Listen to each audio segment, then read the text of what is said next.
pledge. I pledge allegiance to the flag of the United States of America and to the republic for which it stands, one nation, under God, indivisible, with liberty and justice for all. Thank you.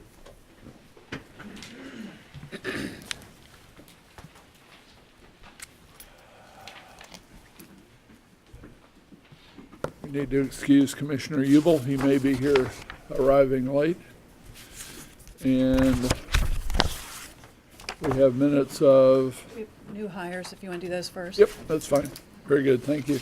All right, we have some new hires to be introduced. We'll start with John Raymond in Clermont Transportation.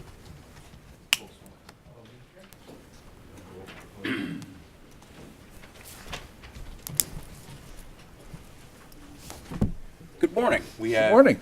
two new hires, a Miss Lee Deek and a Mr. Roger Hospelhorn. Miss Lee Deek is a full-time operator for us. She previously has worked for school districts driving bus, and she's also worked previously for Milford. So we're happy to have her. She provides a load of experience and great customer skills.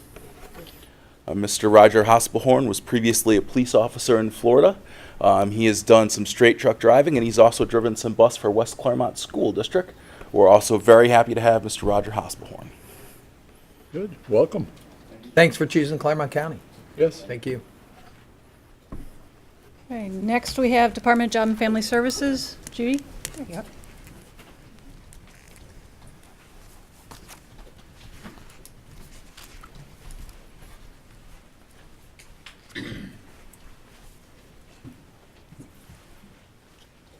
Good morning, Judy Eschman, Job and Family Services. It's my pleasure to introduce 4 of our new employees. I'm going to start with 2 ladies that we have hired to be social service aides working in our child welfare department. Rebecca Moore, I just want to wave when I... She grew up in Batavia. She has an associate's degree in human social services from UC. She's working on a bachelor's degree in criminal justice, and she has been a young life leader in the local high schools for the last 4 years. So we're really excited to have her. Also as a social service aide is Destiny Parks, who also grew up in Clermont County. She has an associate's degree in business management from UC. She has experience volunteering with the James Hall Homeless Shelter and with Mercy Health in their surgery department. So we're really excited to have her as well, working with our child welfare families. The next 2 ladies are employment consultants. They're working in our Ohio Means Job Center. Barb has a Bachelor of Arts in Communication from Bowling Green State University. She also has 8 years experience working in the Cincinnati-Hamilton County Ohio Means Job Center. She'll be working with our adult WIOA participants. So we're really excited to have Barb. And last but not least is Diane Davis. Good morning, Commissioners. Diane has a master's degree in social work. She has 23 years experience working with Hamilton County, both in the Children's Services Division as well as Human Resources. She most recently worked for Greater Cincinnati Behavioral Health, doing job readiness and vocational groups in our CASC program here in the Clermont County Jail. She's going to be working with our TANF CCMAP youth participants in the Ohio Means Job Center. So we're really excited to have all 4 ladies join our team. Yes, we are. Thank you. Thanks for coming. Next we have Office Management and Budget. Mary?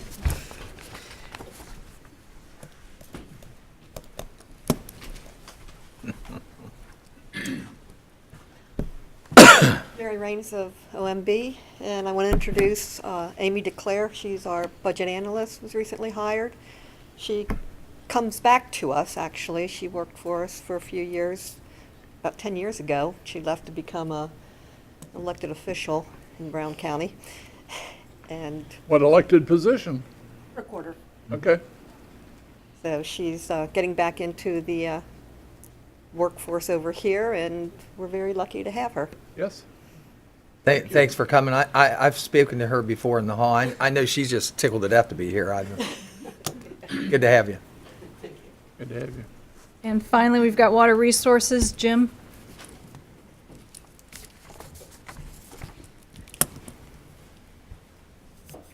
Good morning, Jim Steinmetz with Water Resource Districts. I'd like to introduce Amanda Hicks. She joins the department as an administrative support specialist in our customer service group.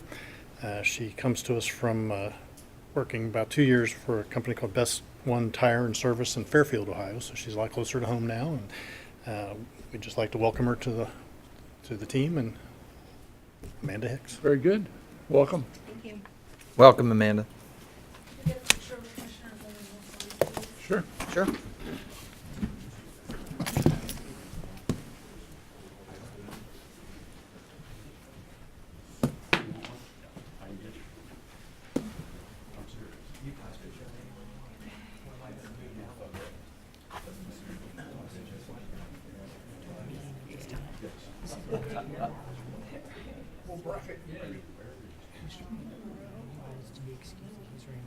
Turn your shoulders in and we'll get really close. 1,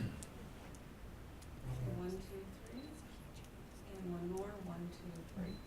Thank you.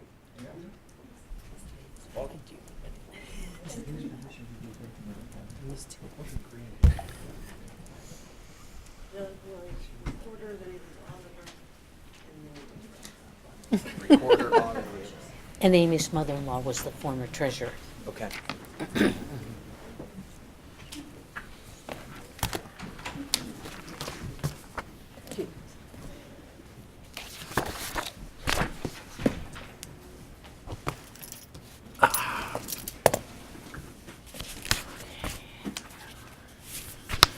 Okay. Now we have approval of the regular session minutes of October the 31st. We have a motion to approve those minutes. So moved. Second? Mr. Painter? Yes. Mr. Humphrey? Aye.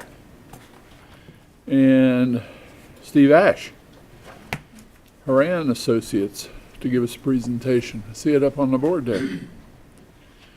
All right, good morning. Welcome, Morning. Steve.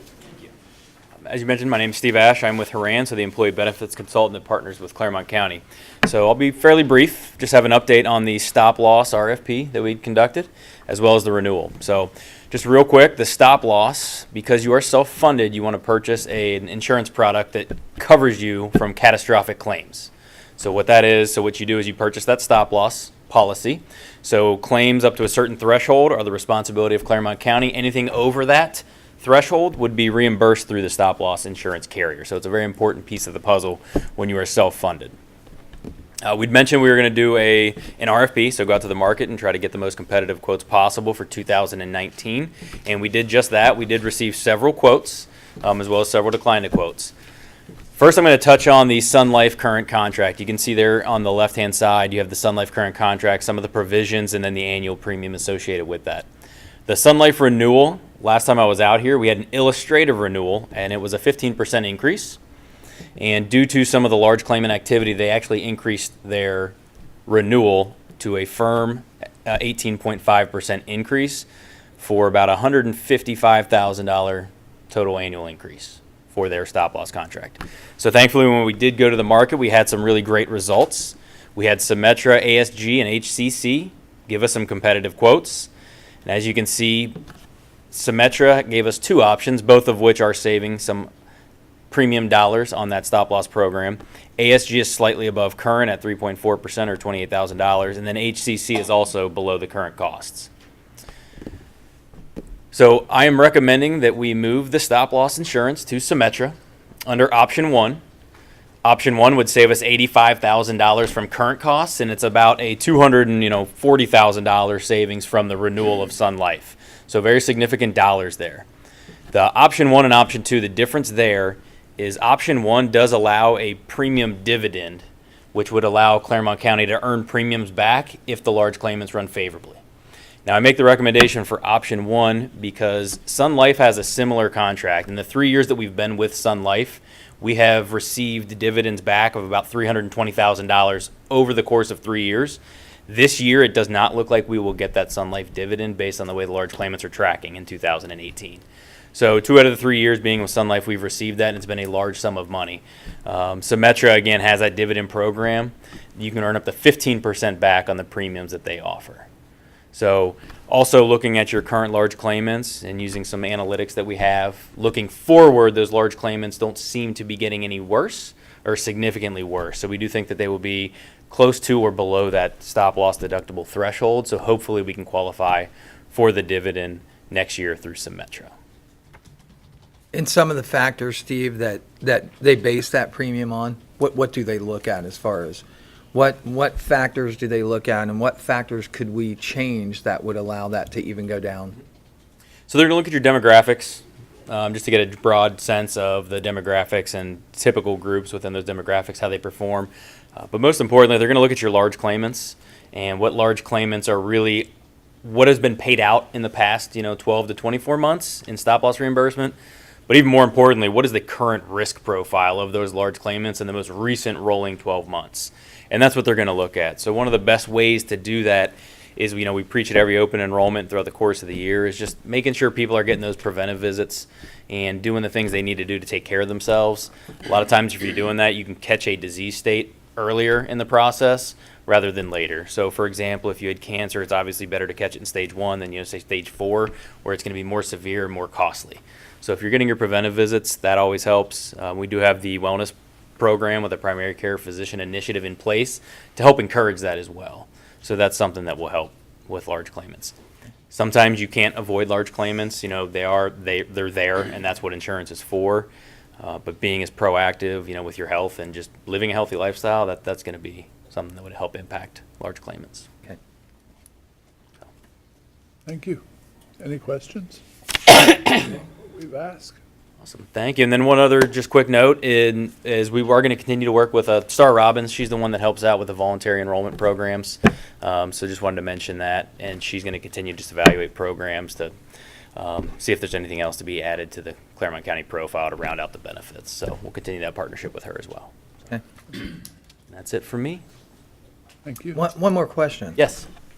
If you realize those kind of dividends, any program, any thought there that the savings that you actually have can be relayed into the actual premium cost for employees? In other Yes, sir. words, if they are proactive in that, driving that cost down and making that better, anything there that says this will offset the premium cost for them? So it's a great question. We've actually done that the past 2 times we've received the dividend back from Sun Life. So what we have done is we've netted that out of the total contribution or the total spend in which we develop contributions on. So yeah, so if the plan performs well, that is taken out of the bottom line to help improve the overall projection. Okay, We've made that decision. thank you. Yep. Good. Thank you. Thank you. And we have the Board of Elections wants to talk to us about annual appropriations. Yes, good morning. Morning. Ray Lemke, I'm the current chair of the Clermont County Board of Elections. I'm joined here by my colleagues Larry Heller, who's handing out materials to you, and Greg Conrad. And what we'd like to talk to you about briefly is a particular item in our appropriation request that is a little bit out of the norm that relates to an increase in compensation for our 2 executive personnel, our director and our deputy director. And what we're asking commissioners to do is approve, as part of our overall appropriation, a one-time $10,394,000 increase for the director and an $8,460 increase for the deputy director. Now, I don't mean any disrespect to the people who currently occupy those positions to say this is really more about the position than it is about the individuals. As my colleague, Mr. Heller, will explain in a little bit more detail in a couple moments, what we have done is we've gone out and we've looked at comparably sized counties here in Ohio with the same numbers of registered voters, roughly the same numbers of staff, and what are their management personnel being paid. And we are significantly below average. And that's what we're asking for here is this extraordinary increase to bring us up to the average of comparable counties in the state. The reason we're asking for that is because we never know. We know we're going to have to replace those 2 positions at some point in time. Both individuals currently there are relatively young. Our director is a licensed lawyer. It would not be overly surprising if she might not want to return to the practice. We know we're going to have to replace those positions. We don't know when. We need to be competitive when we have to go back and replace that.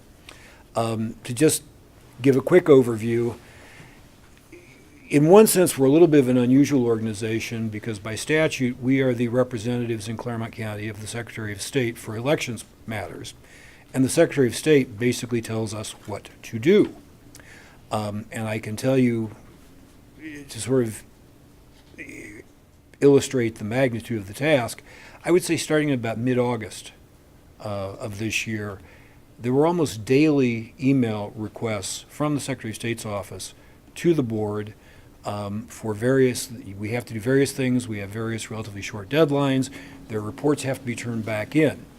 As you probably appreciate, the whole business of registering voters, issuing ballots, counting ballots has become much more technological. Security is, for obvious reasons, becoming much more technological, much more involved. There is simply a lot more law and regulation applicable, both on the federal level and the state level, to the elections process. So what you might have done 20 or so years ago to go out and get a director or a deputy director doesn't really work anymore, at least not in a county of this size. We are about the 15th largest county in the state. We had over 80,000 voters in the election yesterday. That's a significant number of people, number of voters to manage to get everybody in to vote, to do it without massive lines, and to get those votes counted correctly and reported correctly. The way we are structured, the four of us, the board members, are fairly analogous to a corporate board of directors.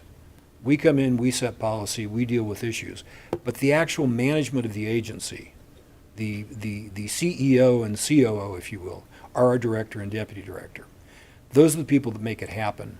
And if we need to replace those people, we are going to have to go out and get people that have some experience in what they call the elections community, but people that have done this at some level before. And quite frankly, if we have to do that, why would they want to come to Clermont County if they can make more money somewhere else? So that's the underlying reason for our request. I'm going to turn it over to my colleague Larry Heller to give you a little bit of support for the proposition that we are in fact below market. Thank you very much. Thanks, Raymond. Also, turning it over to Larry because he gets to deal with the PowerPoint. I give you the busy slide, I guess. That's what happens when you're a retired tax accountant. Thank you for the opportunity to meet with you folks today. As Ray has alluded, what we were trying to do, we did this in 2018, is we went back and pulled up the most current information on expenditures for all 88 Ohio counties. And that was done at, per the ORC, at November 7th, 2017, the last general election.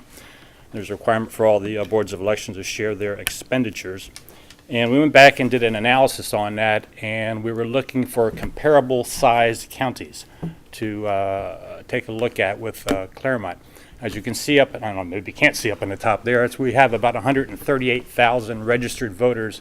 And the way we were doing a comparative analysis was with the voter registrations. That is what dictates the workload for Board of Elections and also drives the staffing requirements to handle the work that we have to do.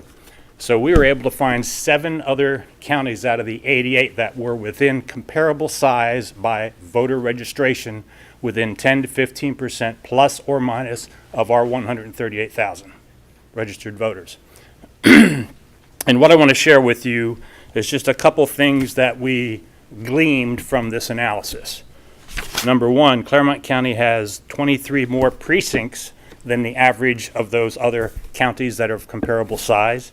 We also have about 12 more polling locations than the average. And we also take care of almost 3,300 additional voters than the average. And what that means is that we have a higher workload than the other comparable counties of similar sizes. You also note that for the compensation to our director and deputy director, they are undercompensated for the average of about $10,500 for the director and about $6,400 for the deputy director. The other thing that I thought was pretty amazing is that the total personnel expenditures for these average of these counties we spend a little over $45,000 less to accomplish all the tasks we have to do than the average comparable size. So I think what this illustrates to all of us here is that we're doing a little bit more work than the average, and we're doing it at less expenditures, and we're doing it at the cost of not compensating our director and deputy director to the average that everybody else is doing. So, having said that, I think that's where we are, and this is to try to really get our folks up to a salary that's competitive when we go back into the workforce. As you know, we have 2 new directors and deputy directors. They got about less than a year's experience under their belts. So we're really asking that we'd have your support to get this about $18,000 added to our regular salary, which we shared with the budget folks. And we're hoping that we can get support to make that happen this year or in a combination of a couple of years. So with that, I'll let Mr. Ray give the closing statements. Thank you. Unless there's any questions. Thanks, Larry. If I could just make a couple of points, and I think as Larry pointed out, I think the data shows that for what we do, we are relatively efficient with the county's money. A few years ago, this commission very wisely, and we are very grateful, agreed to spend the money to replace our voting equipment, which was a very good decision. That was before the state had decided to come in and assist the counties in doing that. The state has now, with I believe just this past year, agreed to extend that program to provide some reimbursement for the handful of counties like Clermont that got out ahead of the issue and did what needed to be done early on. Our prior director and our current director were instrumental in working with the Ohio Association of Election Officials, sort of the lobby group, if you will, in Columbus for the elections community. I hate that term, but that's what they use. Both of them were very instrumental in working with Aaron Ackerman and the OAEO to help get that reimbursement, which, if I recall correctly, was in the order of $400,000. So it's anecdotal, but I think it supports the notion that what we are asking for is a good investment for the county and a good return on investment. Thank you very much. We appreciate the time. Thank you, Ray. Do you have any questions of me? Good. Tell me how we turn over, how do we decide that we need a new executive director and deputy executive? How do we turn that over? I don't understand. Typically it turns itself over. Okay. Somebody leaves, somebody resigns. Our last director, Judy Miller, who served 10 years in the position, retired. Okay. And that's part of why we're making this request, is it is not in our control. They don't have a set contract. We would be, because of the difficulty in finding people, the difficulty once you get in the job of getting the learning curve up, well, I'll never say never, we're going to be loath to compel somebody to leave unless they're just really underperforming or violating law, something of that nature. So it's up to the people in those positions.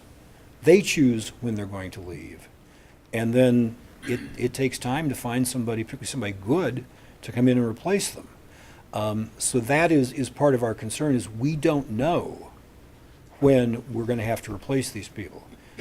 As I said, I mean, our director is a licensed lawyer, and she used to practice.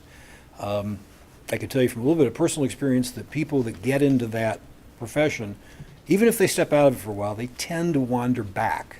There's something about the personality type the profession selects that we just can't seem to let it go.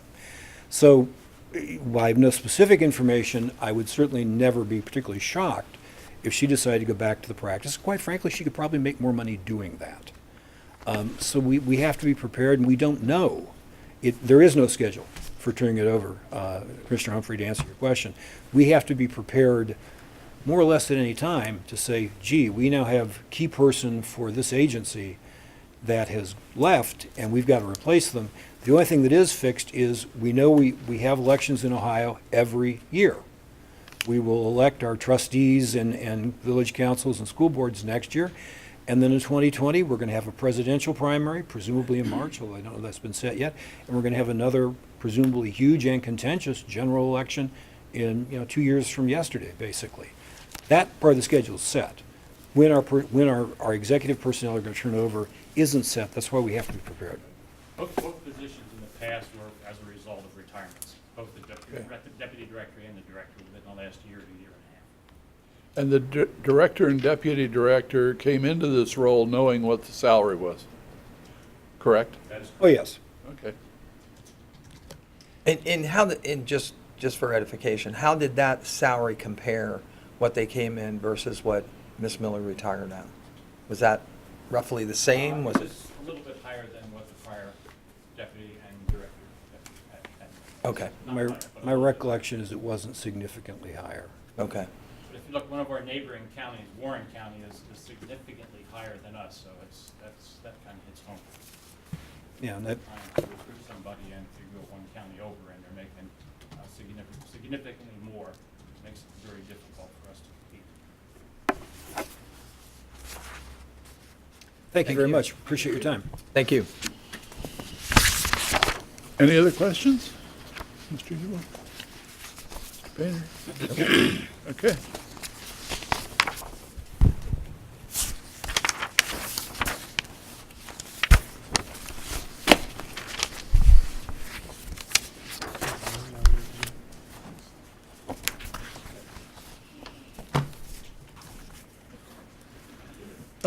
Consent agenda next.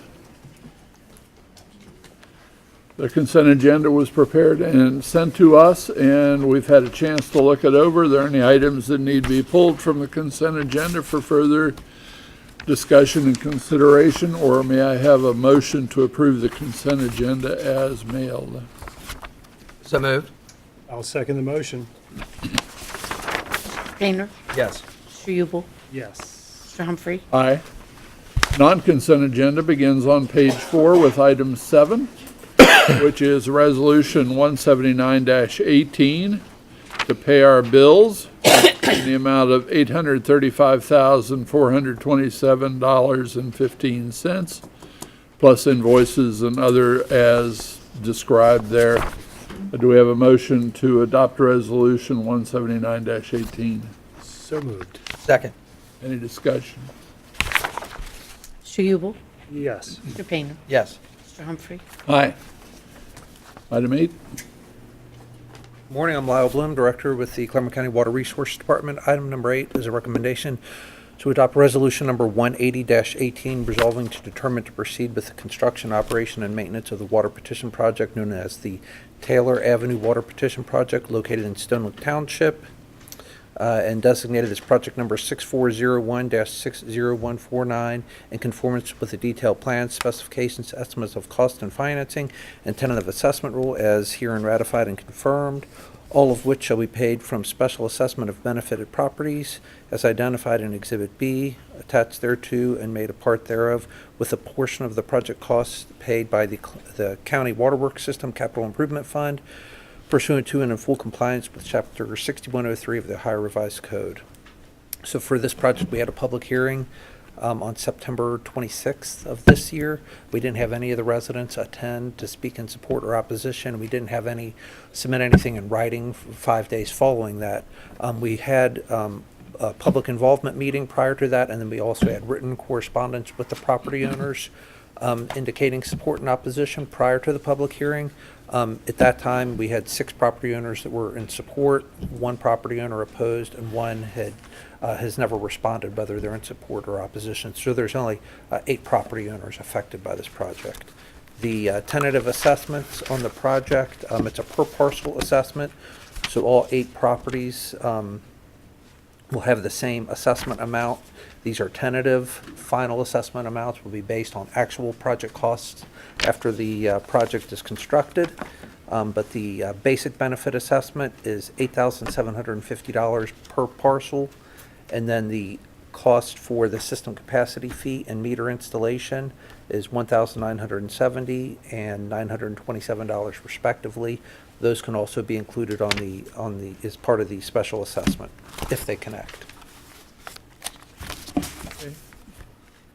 Any questions? We have a motion to adopt Resolution 180-18. So moved? I second the motion. Any discussion? Judith? Mr. Painter, Yes. Mr. Ubel, Yes. Mr. Humphrey. Aye. Thanks, Lon. Item 9. Wade, good morning. Agenda item number 9 is a recommendation from myself, Wade Grabowski, Director of Clermont County Facilities Management, with the concurrence of Ms. Suki Sheets, Assistant County Administrator, that the Board of County Commissioners resolve to declare certain additional personal property and vehicles acquired for use of county officers and departments of Clermont County, Ohio, as no longer needed for public use, obsolete, or unfit for the use for which it was acquired, and to sell the aforestated property at public auction on Saturday, 11/3/2018 at 10 a.m. local time at the premises known as the Clermont County Municipal Court, rear parking lot, 4430 State Route 222, Batavia, Ohio, to the highest bidder pursuant to and in compliance with Section 307121 of the Ohio Revised Code. We're back before you because we did have a late addition, which changed the master scope. I'd be glad to elaborate on the proceeds if you want, but want to hear a little history? Yeah, by all means, go ahead. 57, 60 items? 60 items, 50, yeah. 119,000 and change. So it went very well, and it was actually, based on the organizational skills of the people that were putting it together, it was a record-setting time limit. I think we were done in less than 2.5 hours. And we had no issues, which is not typical of auctions. There's always issues of some kind, but there was no issues. It went very smooth. Okay, very good. So we have a motion to resolve to declare certain additional personal property and vehicles as surplus, as contained in item 9. I'll make a motion for item 9. Is there a second? Second. Discussion. Explain this paragraph for a second. Because I know we had the auction, right? Yeah, we had the auction. There was something put in at the last moment, and it wasn't able to come before the Board of County Commissioners, so it is today. But This is in essence, a cleanup that were ultimately auctioned off. So yes, this is after the fact, ratification of 60 items that were auctioned. What happens, some of these we will include narcotics. Those titles, they can't get until the court makes the action, and we were cleaning up those, and those titles finally showed up late last week. But we had went ahead and auctioned them? No, it showed up right before the Saturday and auction. auctioned them. They but showed up yeah. on Thursday or Friday Okay, last week. The auction was Saturday morning. okay. So And we didn't have the titles or we actually, didn't have the titles last Wednesday to include those in the list. They weren't sure if they were going to get the titles, so we couldn't put that vehicle. Their intent was to get rid of the vehicle, but it was a matter of getting the titles. but we haven't auctioned these off yet, or we have? They are auctioned. They are auctioned They are off. gone. After the fact. This is yes, we auctioned 60 items, which included the couple that we added since the last approval by the board. Okay, It's just a modification of the record to make it Okay. correct. got it. Mr. Ubel, Yes. Mr. Painter, Yes. Mr. Humphrey. Aye. Thank you. Thank Thank you. you. Again.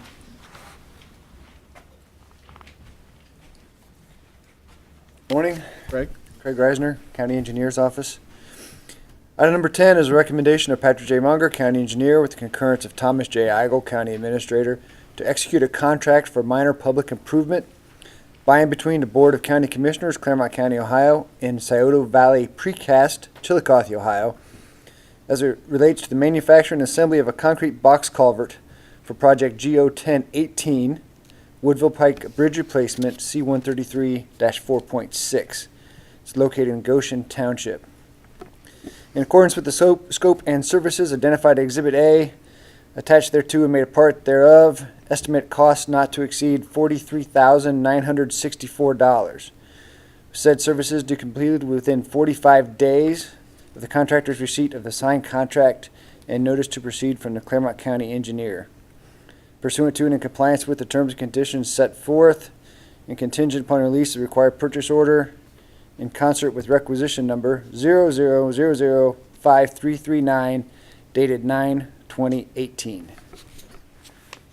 Okay, do we have a motion to execute the contract for minor public improvement projects as contained in item 10? So moved. I'll second the motion. Discussion? Judith? Mr. Painter, Yes. Mr. Ubel, Yes. Mr. Humphrey. Aye. Thank you. Craig, Thank the, you. I was going to ask you, those concrete box culverts, I guess, are they always custom made or do they have them kind of in pre-sized? I know They can come in either, you can have them custom made or you can order a specific size. in this case, it's a custom made. This is custom, it'll come in sections. And so this is the purchase of the actual sections, and the contract is for them to install the sections. And then our crews will complete the project, the paving, backfilling, et cetera. So this box culvert will actually become the bridge? It will be a bridge, yes, because it'll exceed the 10 10 foot, foot. the 10 feet limit for Yep. what's specification of a bridge. Okay. Thank you. Thanks. And Alan will be thrilled. Yep. Item 11.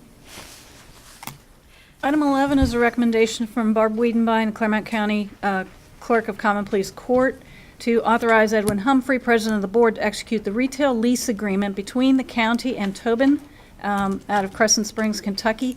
This is for the lease of office space that's located in the Milford Shopping Center at 1011 Lila Avenue for the Milford Auto Title Division of the Clermont County Clerk of Common Pleas Court.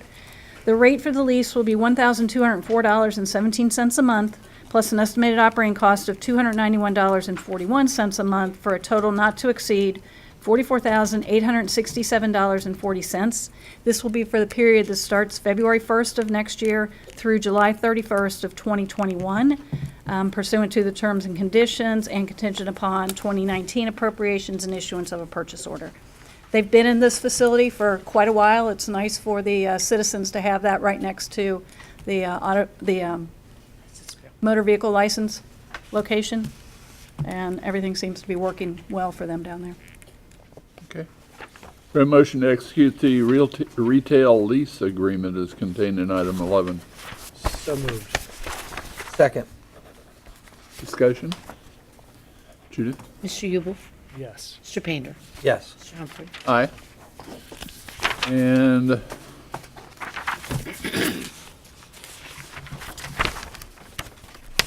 oops. I just turned it over instead of changing pages. Sorry. Item 12. Item 12 is a recommendation to adopt Resolution 18118. This is resolving to consent to the dual representation of the Board of County Commissioners, the Board of Township Trustees of Franklin Township, and the Clermont County Sheriff's Office by the Clermont County Prosecutor and Assistant Prosecutors in that office. And this is in and as it relates to the contract for law enforcement services pursuant to Section 311.29 of the revised code between the Clermont County Sheriff, the Board of County Commissioners, and the Board of Township Trustees of Franklin Township, as well as the Felicity Franklin Local Schools.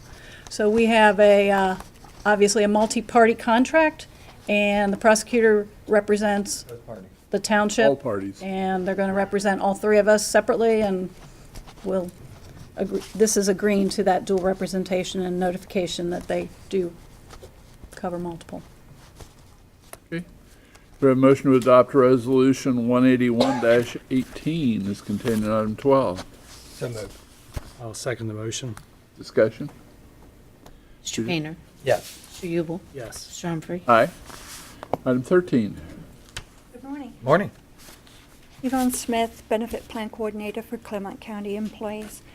It is my recommendation, with the concurrence of Thomas J. Eigel, County Administrator, to resolve to correct the rates for the Employee Plus Spouse High Deductible Plan benefit credit, and also to correct the rates for the Employee Plus Children Vision Plan, as well as the effective date for the new multi-year contract with iMed Vision Care, in and as it relates to the 2019 health care benefits plan for Clermont County, previously provided and approved on 9/26/18, as outlined below. And the corrections are with the iMed Vision Care. Originally, that was going to be a continuation of the multi-year contract that we had.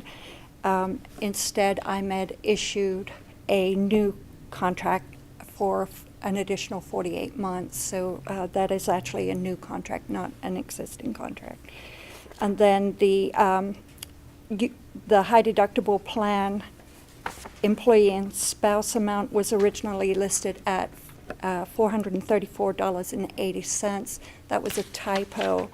it should be $434.30. That only impacts the departments, does not impact the employees. And then with the vision rate, that employee and children vision plan was originally listed at $6.75, and it actually is $6.76.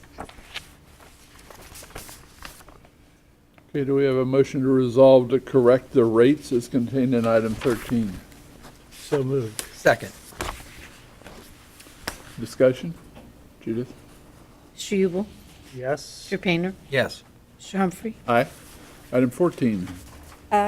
It is my recommendation, with the concurrence of Thomas J. Igel, County Administrator, to approve the iMed Vision Care Plan Summary for Clermont County Board of Commissioners, known as the iMed Insight Plan H, fixed fee, voluntary option 2, policy number VC-19/VC-20, in conjunction with Fidelity Security Life Insurance Company, and to authorize Edward H. Humphrey, President of the Board of County Commissioners, to execute the information security agreement relative thereto by and between the County of Clermont, Ohio, iMed Vision Care LLC of Mason, Ohio, and First American Administrators Incorporated, attached thereto and made a part thereof, relative to provision of the 2019 Vision Care Insurance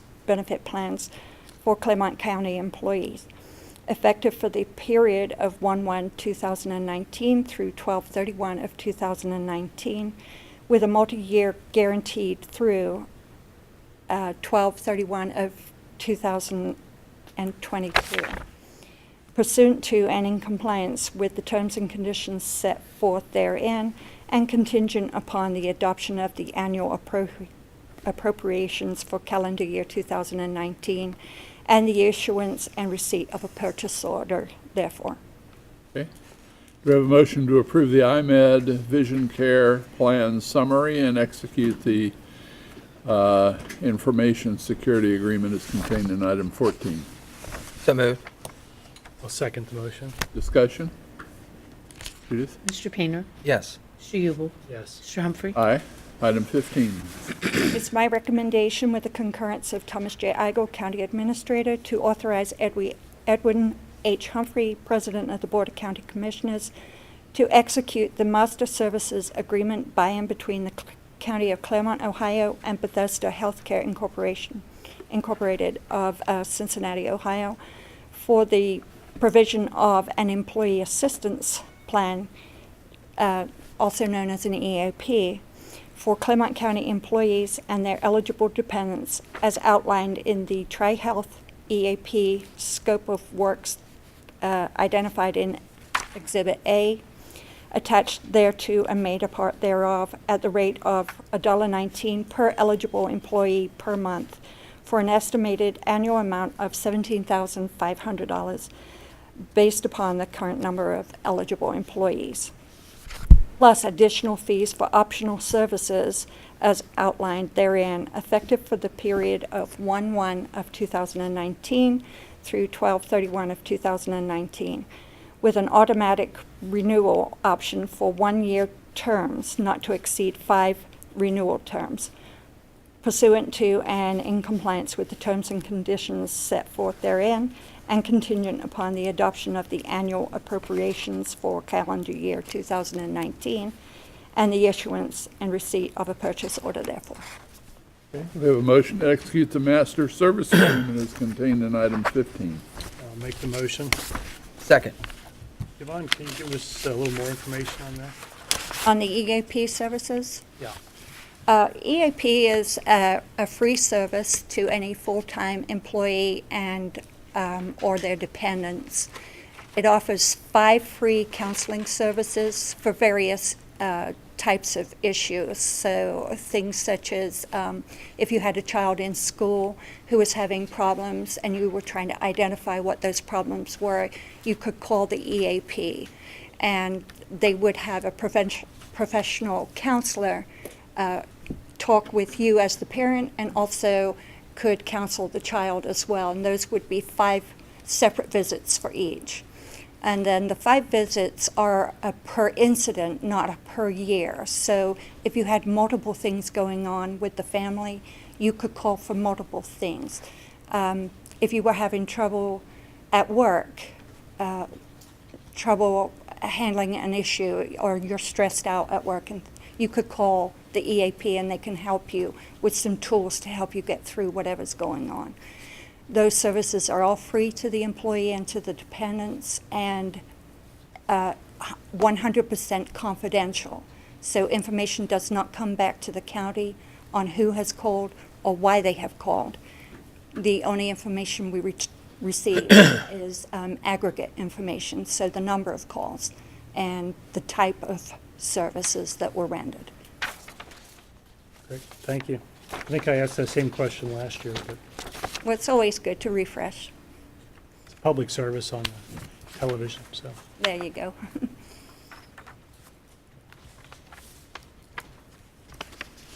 Did we ask for a motion? We have a motion and a second. Okay, and we're We had some discussing. discussion. Okay, any other discussion? Very good. Mr. Yubel? Yes. Mr. Pena? Yes, Mr. Humphrey? Aye, Thank you. thanks, thank Siobhan. you. Item 16. Morning, Mary. Good morning. Item 16 is a request to increase the annual appropriations for 2019 and authorize the county auditor to record them in the ledger. The first item is for a retirement payout in the Sheriff's Administration of $1,878.79. The other 3 are all related to the increase in the school resource officers under the contract deputies. There is a $151,200 increase requested for bargaining unit salaries, $8,000 for overtime, and $40,800 in the fringe benefits for those additional deputies. Question before we go much further on this. Sheriff's revolving police account, this is for resource officers at schools. Resource officers at schools, how does that go? School pays for 10 months, we pay for 2 months. Okay? It's also for the township deputies. We use that same fund. Okay, and that is a contracted service. Yes. My question is going to be in overtime. Why wouldn't that contract cover some overtime? It will It cover will. some levels of overtime. But what we have to do is, this is in order to appropriate the money to pay those deputies, then we have the revenues coming in from the contracts that support this fund. So we anticipate that we're going to have $8,000 in overtime? Is that, Well, I believe what the sheriff did is just project everything in their contract fund to determine what kind of an expense they expect for the rest of the year based on what their current appropriation is and then their shortfall. and you know what That's I'm, impacted by this. what I'm asking there is, what is the true cost of this? You know, we sell this that the county is liable for 10 months out of that year. I mean, they're liable for 10 months out of that year, and we're liable for 2. If we're reimbursing for overtime during that 10 month, who pays that? I mean, are we assured that if that officer is working in that 10-month period at the school and he incurs overtime, does the school pick that cost up? We are, the first time that we have overtime at the school is with a new SRO that we have. We are going to, because the school contracts, because there's overtime for the schools and there's overtime for the township deputies. Right now, the school contracts don't have overtime built into their rates for their 10 months. So we're going to bill that separately over and above if that continues to happen at an overtime rate for the SROs. Say they have to go to a school board meeting or some event after hours. And it's something that they didn't plan on, because the school resource officers, you would expect their day to be the same as a school day kind of a thing. But that is not what is happening, and the different school districts vary on how they're going to use that SRO. Following up David's question, maybe this is what you're asking, but are we still paying 2 over 12? Is that We're still paying 2 over 12, and if it goes into overtime that's not in that contract, we will bill that. So they will reimburse us, so we're still whole on that. On a township deputy, the overtime is built into the township contract rate, and when they pay that rate, there's a certain amount of overtime that's estimated. That's what I had remembered seeing, but I did not remember seeing that being built into the resource Not officer built rate. into the resource officers. And we did start just recently, we incurred some overtime. Okay, okay. Okay, do we have a motion to approve the supplemental appropriation as contained in item 16? So moved. I'll second the motion. Any further discussion? Judith? Mr. Painter, Yes. Mr. Ubel, Yes. Mr. Humphrey. Aye. Commissioner, we do have one add-on for another supplemental appropriation. Okay. This is an additional $701,722, which is basically the amount available to appropriate in the health insurance fund fringe benefits. And it's because claims have been running higher than expected at the original appropriations that were done a year ago. And so this is to appropriate the balance. Okay. Do we have a motion to approve the supplemental appropriation as contained in the add-on? So moved. Second. Discussion? Judith? Mr. Ubel, Yes. Mr. Painter, Yes. Mr. Humphrey. Aye. And training and travel, we have an add-on apparently. Correct. We have one other add-on. This is in training and travel related to a one-day trip from the county engineer's office for the Tri-State Surveyors Advisory Board. In the minutes approved for last week, it reflected two names, Daniel Hickey and Craig Reisner, and we need to include the name of Steve Case and Jeremy Evans. They are both also going for that same amount. Okay, same amount that Same we amount, same day, same, failed to put the two names in there. two names missed. Okay. Okay. So we have a motion to approve the training and travel request adjustment. So moved. I'll second the motion. Mr. Painter, Yes. Mr. Ubel, Yes. Mr. Humphrey. Aye. And we have a need for executive session. Is that Correct. next? Okay. Executive session pursuant to 12122G3 of the Ohio Revised Code to confer with the prosecuting attorney regarding pending or imminent litigation. Do we have a motion to go into executive session under that section? So moved. Second. Mr. Ubel, Yes. Mr. Painter, Yes. Mr. Humphrey. Aye.